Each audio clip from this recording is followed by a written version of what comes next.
All right, boys, today we got the Sheds Knife 2023 Sheepsfoot damn tank of a knife, Shed Knives. Jack Billingsley's my man. He's 19 years of age. Started this company. We had him on with Blade Talk with Scab and Joe. Acquitted himself very well. Let's see if the knife stands up. The ultimate goal is going to be to process up this piece of fat lighter. We're going to do our normal stuff and then beat the shit out of this. Let's see which one gives first. Check it out. Well, welcome back, my friends, to another rousing rendition of Choir Boys Outdoors. I told you what it was up front, but it is the Shed Knives Sheepsfoot 2023. It's NCM 154, and the handle scales are G10. Now, I messed up in a short and said they were micarta. It's hard to tell, but these are nice slabs of G10. It is a Warncliffe Sheepsfoot style blade. Now, let me say up front, the last shed knife I did was the Atlas, the cleaver, beast of a blade. And I pointed out in that I'd like to see a little improvement on the grinds. Jack responded, and I've got to say, his grinds are getting better. The young man's 19 years old. He stepped out on faith to start a company, and I'm proud of him, proud for him. He was on Blade Talk with Scab and Joe.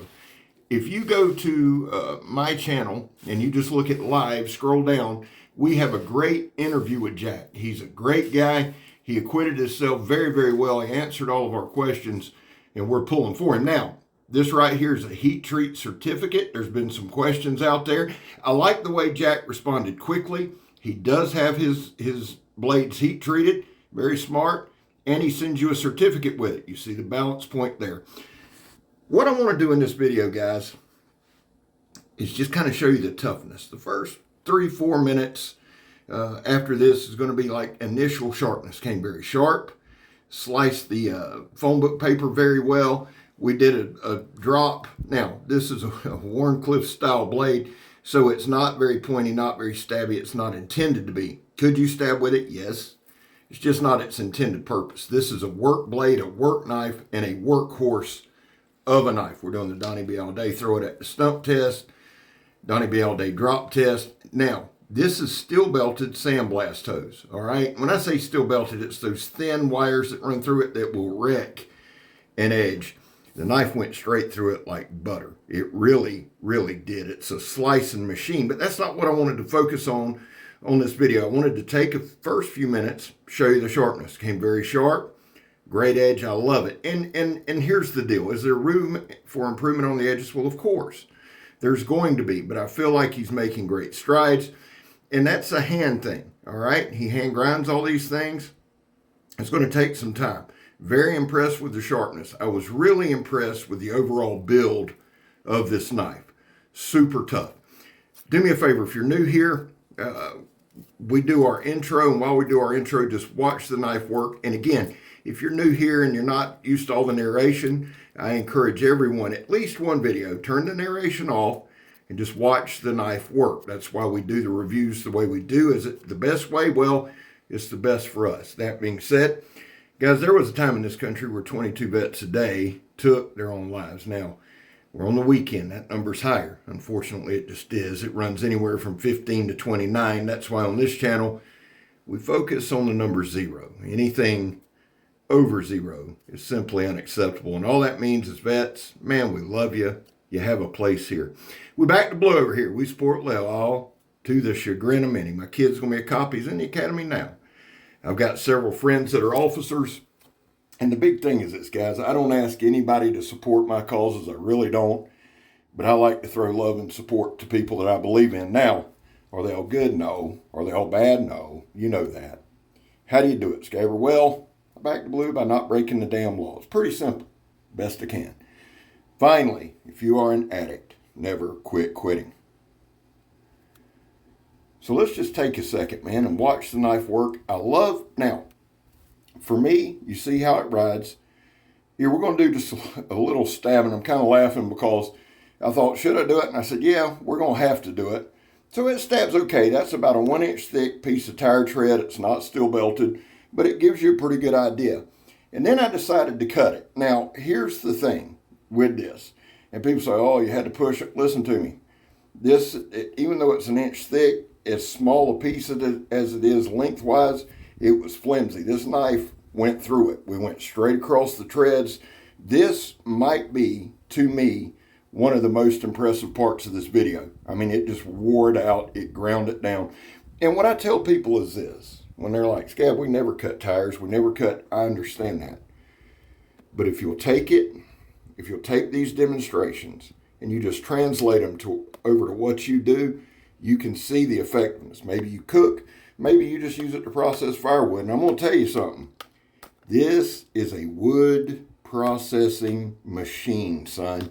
I'm going to give you all the specs in 1 second, but it took a licking and kept right on blowing through it. I was very impressed with the overall performance. Now, we got some stuff coming up this fall and winter when it cools off. I'm in Florida, so that is a relative term. As soon as it starts hitting 50s and 60s at nights, guys, we're headed back over to the studio. We've got a little outdoor studio, and we're going to start hitting some campouts. I bring that up with this knife for this reason. This is going to be a feature knife on one of those campouts. What we're going to do is just take a knife, one knife, and that'll be tough for me to do, for wood processing, food processing, shelter building, etc. And we're going to feature this knife. I can't wait. It's awesome. Take a second. Let's just take a second and think about this now. This kid's 19 years old, right? He started his company when he was 13. He's moving ahead. He's going to Blade Show. He's doing everything he's needing to do. He's taking the criticism. There is criticism out there. There's always going to be criticism. That's part of the community. There's always going to be people who don't like this or don't like that, or you should do this or you should do that. He's handling it very well. I'm very, very impressed. Not only with the knife. It's a tank of a knife. And I have to believe this. It's only going to get better as he goes. But I'm very impressed. Joe and I talked about this. My buddy Joe over at JS Bladecraft, good dude. Check him out if you hadn't. But Joe and I were just talking about the maturity level and how he handles himself. That's as important to me as anything. That means when you buy a shed knife, you got a dude standing behind it. We asked him point blank about his warranty. He said he wants to be customer service based.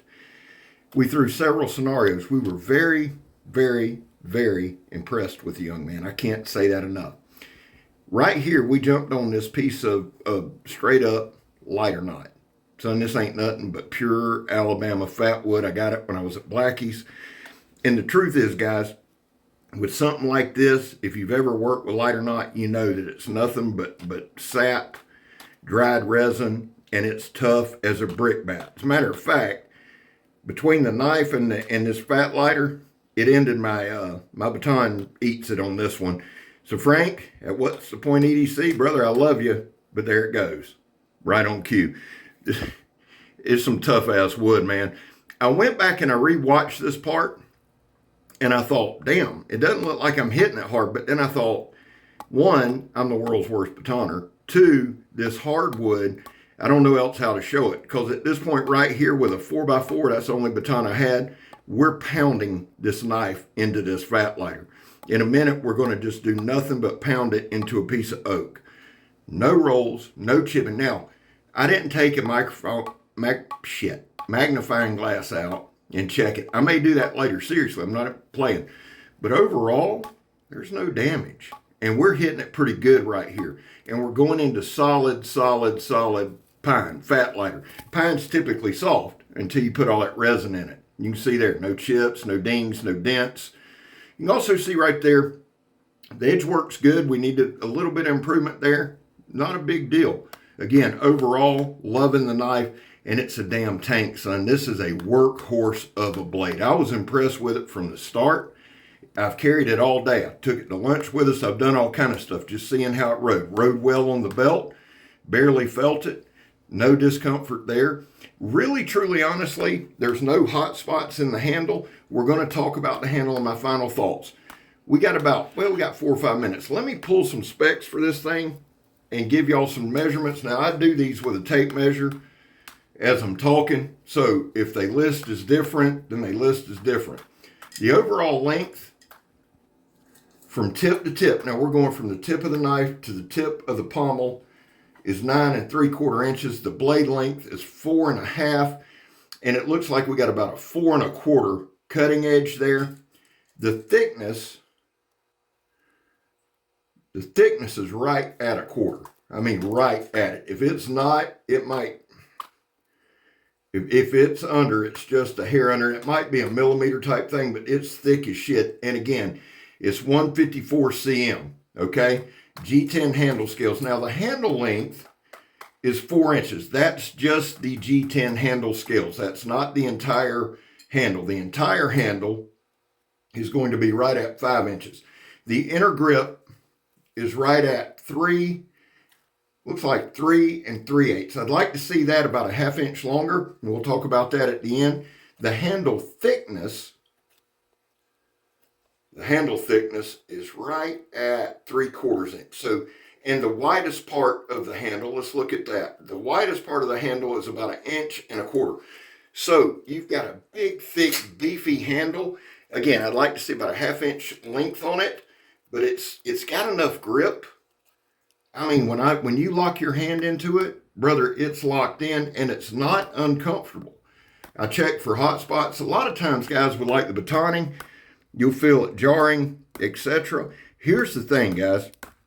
This is an old solid piece of oak, and you can see it, and we're just hammering. We're beating the shit out of it.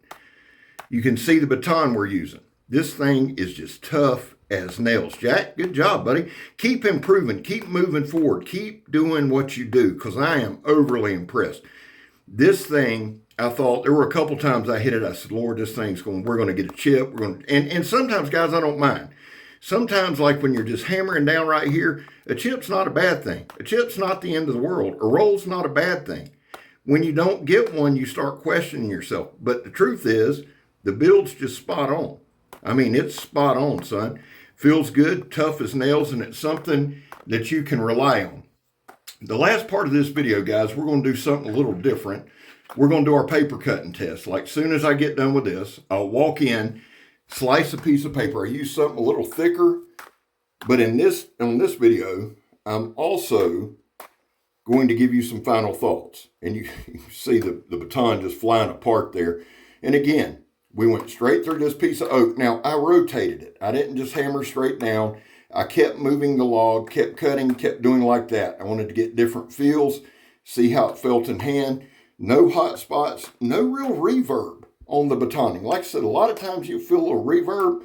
None of that. I think I hit my knuckle twice, but overall it held up. I'm going to turn it over to myself for some final thoughts.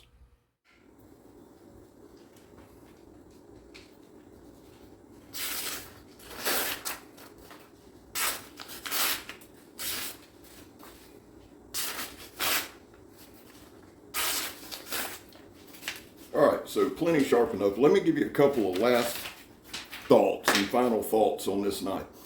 I like the knife. It is a tank, so it's built the way that I like it. You can see we didn't have any rolling, any chipping. I explained some in the video how that happened. I used a thicker sheet of paper for the final test. Why? Well, you can still see the sap and stuff from busting up a bunch of lighter knot, okay? So would it go through phone book paper? Probably, but just to give you a better look, we did the thicker paper. The one thing that I would suggest, and this is straight to Jack, the handle is incredibly comfortable. Like I said, it's G10. I said in the short, it was my card. It is not G10. I'd like to see this come down about a ½ inch, and I'll show you why. I can do this, but it's reaching the limits. This isn't uncomfortable. I want y'all to understand that, and it will help everything I got. It's got some nice jimping there. I like that. But I would like to see this come down about a ½ inch. If we could bring this to here and then go out, then I really, really feel like you got something working. Again, nothing wrong with this. I can choke down. The way it's sloped here, that's not like a hard point. It's really not. It looks a little more aggressive than what it is. And I can grip it there. That's fine. Coming up, that's fine. I would just like to see a ½ inch. But I'm going to be honest with you, man. You've improved greatly on the grinds. That's going to be something that just you get better at, I feel, as you go. It's an absolute tank. I love it. I love the Kydex sheath. I'm a fan, man. Tough as a damn anvil, too. Held its edge really well. Great job. Just one little thing. That's not bad at all. Good job. I'm Scab. You're not. I'm gone, son.